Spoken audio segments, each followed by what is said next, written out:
2020 में कैंट में पुलिस ने एक अज्ञात हत्यारे के डीएनए नमूने का मिलान अस्पताल के रखरखाव कर्मी डेविड फुलर से किया। 1987 में कुछ ही महीनों के अंतराल पर 2 महिलाओं की हत्या के अपराध जो दशकों तक अनसुलझे रहे थे।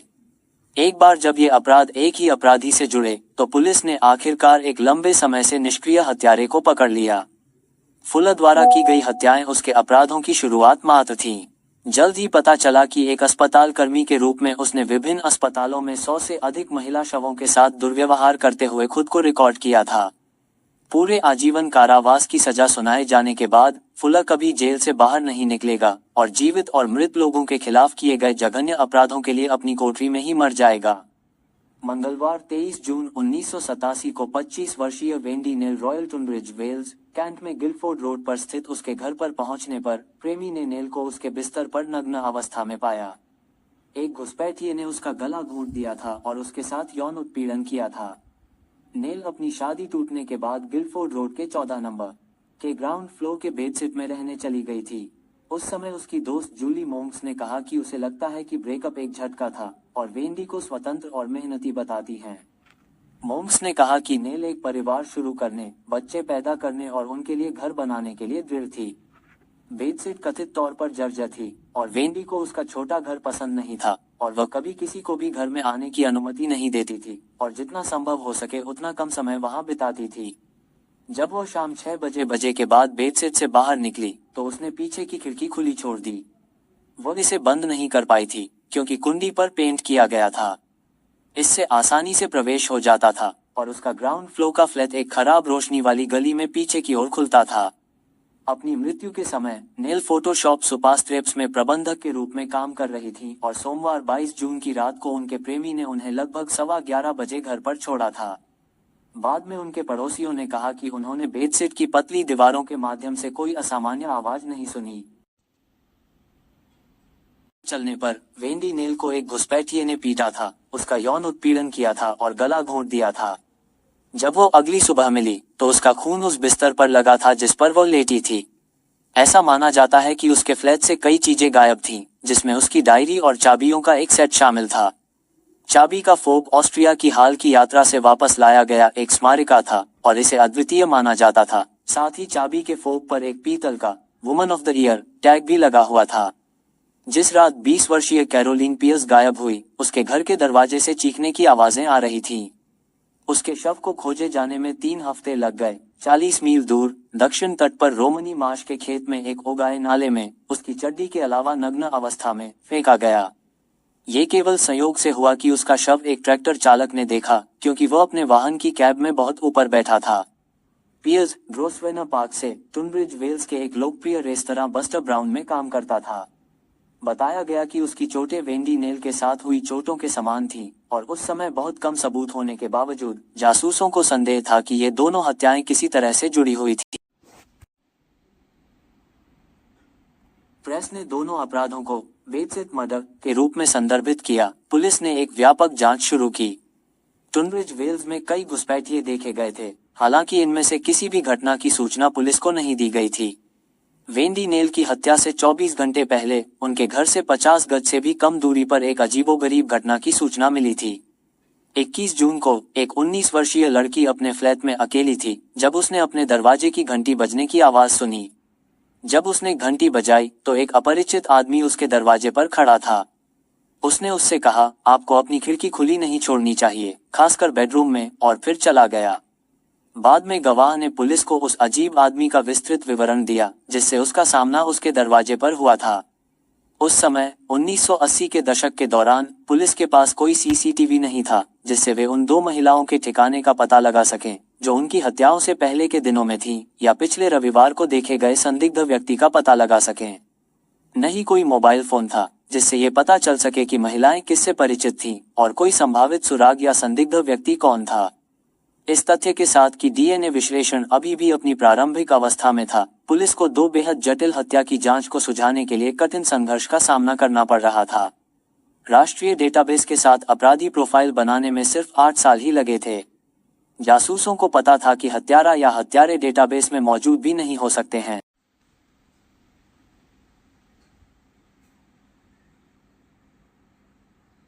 लगभग 10:30 बजे उस शाम वेंडी नेल की हत्या कर दी गई, जो उसी इलाके में रहती थी। वेंडी के रूप में मेरी बिल्डिंग में गिल्डफोर्ड रोड के पीछे गली में एक संदिग्ध व्यक्ति को देखा। गवाह ने कहा कि वो व्यक्ति सीधे सामने वाले घर में झांकने की कोशिश कर रहा था। कथित तौर पर घुसपैठिया कुछ मिनटों तक अंदर देखता रहा, फिर उसे परेशान किया गया। पुलिस को नहीं बुलाया गया।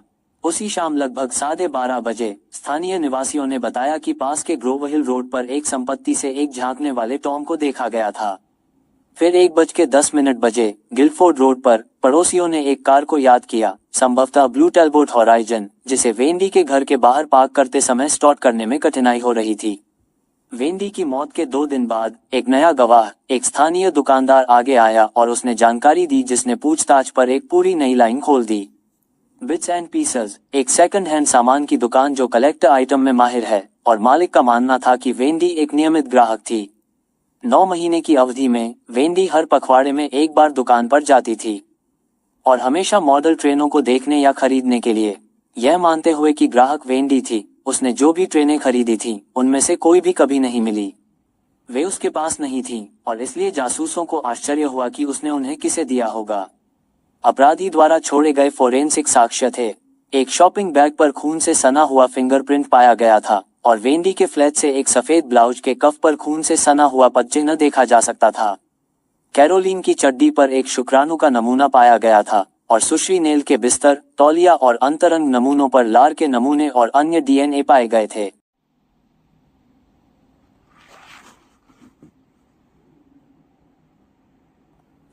इन वस्तुओं को पुलिस द्वारा सावधानीपूर्वक संग्रहित किया गया था, जब तक कि उनका डीएनए प्रोफाइल के लिए परीक्षण नहीं किया जा सकता था, और उम्मीद है कि अपराधी के साथ मिलान किया जा सकता था।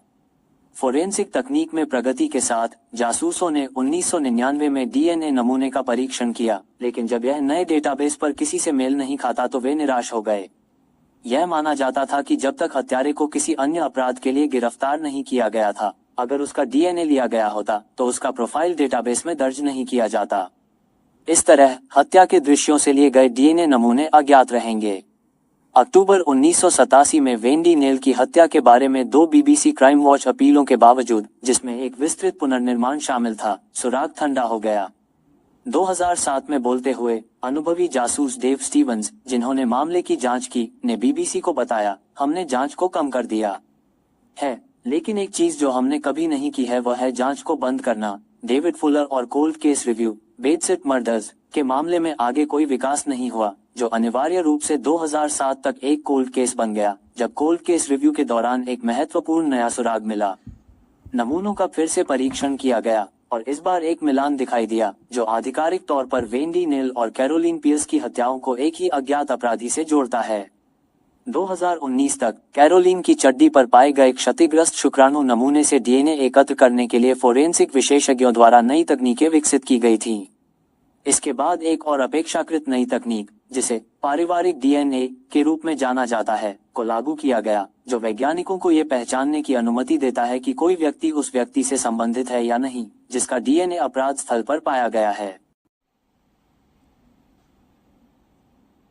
नोएल मैकह्यू, एक पूर्व मेट्रोपॉलिटन पुलिस जासूस, जिन्होंने कैंट जांचकर्ताओं को सलाह दी और अब राष्ट्रीय अपराध एजेंसी के लिए काम करते हैं, ने कहा कि हत्या के संदिग्धों की गिरफ्तारी में ये तकनीक बिल्कुल महत्वपूर्ण थी। यदि यह पारिवारिक डीएनए परीक्षण के लिए नहीं होता, तो अपराध स्थलों से लिए गए डीएनए नमूनों को कभी भी किसी संदिग्ध से नहीं जोड़ा जा सकता था।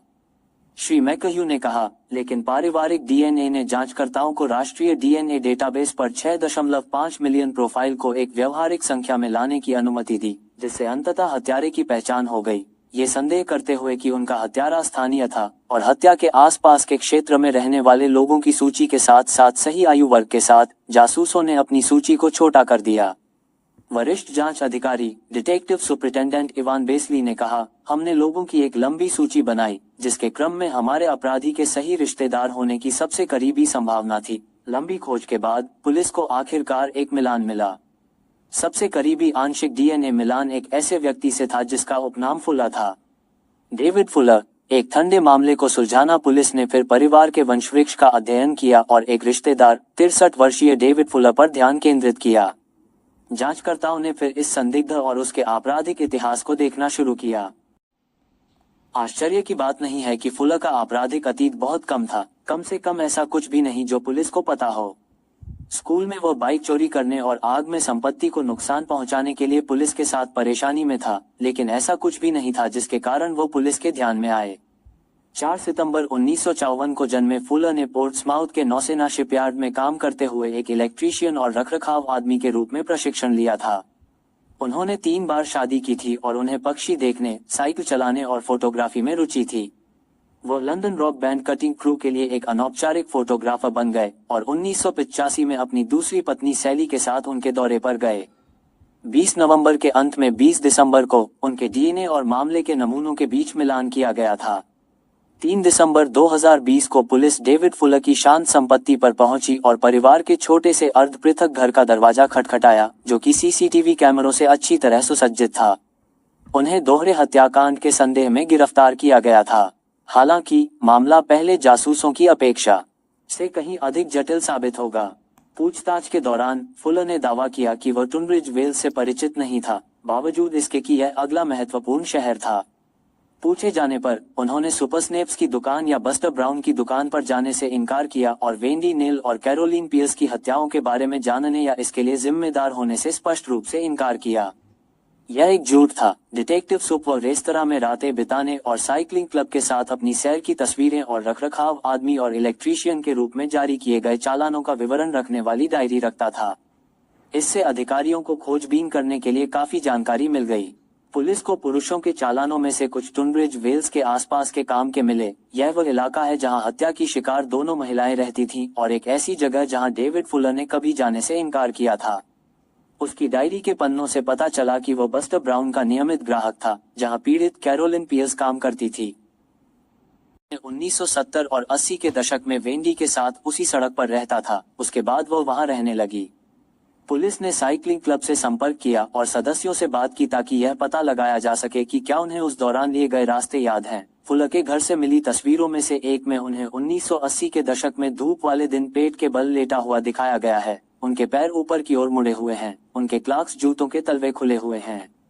वहां तस्वीर में पुलिस देख सकती थी कि पैटर्न वेंडी के फ्लैट में मिले प्रिंट से मेल खाता था। जब उनके फिंगरप्रिंट लिए गए तो वे शॉपिंग बैग पर खूनी प्रिंट से मेल खाते पाए गए। हालांकि डेविड फुलर के खिलाफ सबसे बड़ा सबूत ये था कि उनका डीएनए दशकों पहले कैरोलिन की चड्डी से लिए गए वीर्य के नमूने से मेल खाता था। 33 साल बाद जासूसों ने आखिरकार उनके हत्यारे को पकड़ लिया। किसी ने कल्पना भी नहीं की थी कि जब चौंकाने वाले नए सबूत सामने आएंगे तो यह और भी गहरा मोड़ ले लेगा। टुनब्रिज वेल्स की 2 हत्याओं से पहले और भी अपराध किए गए थे और इनमें पुलिस ने 1970 के दशक में उनके द्वारा की गई क्रीपर चोरी की एक श्रृंखला शामिल थी। लेकिन डेविड फुलर ने इससे कहीं ज्यादा कपटी अपराध किए थे। ये अपराध उसके घर की गहन तलाशी के दौरान उजागर हुए। 1980 के दशक से फुलर ने सैकड़ों हार्ड ड्राइव सहित कंप्यूटर हार्डवेयर जमा कर रखा था। फोरेंसिक विशेषज्ञों ने पाया कि यह संख्या बहुत ज्यादा थी, जिसमें मेमोरी कार्ड और पुरानी स्टोरेज डिस्क की संख्या हजारों में थी। अकेले 30 मोबाइल फोन और सिम कार्ड और अन्य मिश्रित डिवाइस थे। अलमारी की जांच करने पर उन्हें और भी चीजें मिली। अलमारी के अंदर फुलर ने एक कैबिनेट रखी थी और दीवार से दूर खींचने पर पीछे की ओर पेंच से जुड़ा एक होल्डर दिखाई दिया। इसे छिपी हुई जगह के रूप में वर्णित किया गया। इसमें 4 और हार्ड ड्राइव पाई गई। इनमें कुछ सबसे ज्यादा परेशान करने वाले सबूत थे। हार्ड ड्राइव पर वीडियो थे जो जाहिर तौर पर फुलर ने अस्पताल के शवगृह में फिल्माए थे। इन वीडियो की सामग्री से जासूसों को जल्द ही यह स्पष्ट हो गया कि डेविड फुलर मृत लोगों के शवों का यौन शोषण कर रहा था। नोएल मैकह्यू उस दिन को याद करते हैं जब उन्होंने पहली बार रिपोर्ट खोली थी जिसमें जांच में इस नवीनतम भयावह विवरण का विवरण था। मैं इसे समझ नहीं पाया, उन्होंने कहा। मैं वेंडी नेल के परिवार और कैरोलिन पियर्स के न्याय के बिना 33 वर्षों के लिए बहुत चिंतित था। लेकिन अब परिवारों को पता चल रहा है कि उनके प्रियजन, जब उन्हें सुरक्षित होना चाहिए था और मृत्यु में सम्मान दिया जाना चाहिए था, डेविड फुलर के हाथों पीड़ित थे। ये पता चला कि विभिन्न अस्पतालों में काम करने के दौरान फुलर को सभी क्षेत्रों तक पहुंच स्वाइप कार्ड प्रदान किया गया था। इससे उन्हें शवगृह तक पहुंच भी मिली, एक ऐसा क्षेत्र जहां वे नियमित रूप से जाते थे। नए अस्पतालों में से एक में मृतक रोगियों के शवों को संग्रहित करने के लिए उपयोग किए जाने वाले फ्रिज के दोनों छोर पर दरवाजे हैं, जिनमें से एक सीसीटीवी कैमरों से ढका हुआ है। हालांकि दूसरे, जहां पोस्टमार्टम परीक्षाएं होती हैं, स्वाभाविक रूप से कोई नहीं है। फुलर को ये पता था, क्योंकि पुलिस को अस्पताल से कोई फुटेज नहीं मिली थी कि वह क्या कर रहा था। इसके बजाय उन्होंने एक छोटे कैमरे पर फिल्माए गए उसके खुद के वीडियो पर बहुत अधिक भरोसा किया, जिसमें उसे 100 से अधिक महिला शवों के साथ हस्तक्षेप करते हुए दिखाया गया था। सबूत बहुत ही घातक थे। जांचकर्ता फुटेज को रोकने में सक्षम थे, ताकि मरीजों के कलाइबैंड पर विवरण पढ़ सकें। वीडियो पर मेटाडेटा को क्रॉस रेफरेंस करके, जो दिखाता है कि उन्हें कब फिल्माया गया था, उस समय शवगृह में मरीजों के नाम फोरेंसिक विशेषज्ञ फुलर के अपराध की तारीखों की पुष्टि करने में सक्षम थे। उसने एक छोटी सी काली किताब भी रखी थी, जिसमें उसने अपने मृतक पीड़ितों के कई नाम दर्ज किए थे। Senior crown prosecutor Libby Clark ने कहा, वह उन्हें अकेला नहीं छोड़ता था, वह अलग अलग मौकों पर उनके पास वापस जाता था। यह अब तक का सबसे परेशान करने वाला और चुनौतीपूर्ण मामला है, जिसमें मैं शामिल रही हूँ। माना जाता है कि अस्पतालों में फुलर के अपराध में 100 से अधिक पीड़ित शामिल थे, जिनकी उम्र 18 से कम से लेकर 85 वर्ष से अधिक थी, और ये 2008 से 2020 के बीच हुआ था। डेविड फुलर के घर में मिली खोज भी उतनी ही परेशान करने वाली थी, जिसे पुलिस ने बाल यौन शोषण की तस्वीरों का अब तक का सबसे बड़ा संग्रह बताया, जिसमें लाखों तस्वीरें और वीडियो शामिल थे। डॉक्टर रिचर्ड बैडकॉक, एक सलाहकार फोरेंसिक मनोचिकित्सक जिनका पुलिस के लिए काम है रोल शिपमैन का आकलन करना शामिल है, कहते हैं, यहाँ काम करने वाली मनोविकृति निश्चित रूप से सैडोमैसोचिज्म है।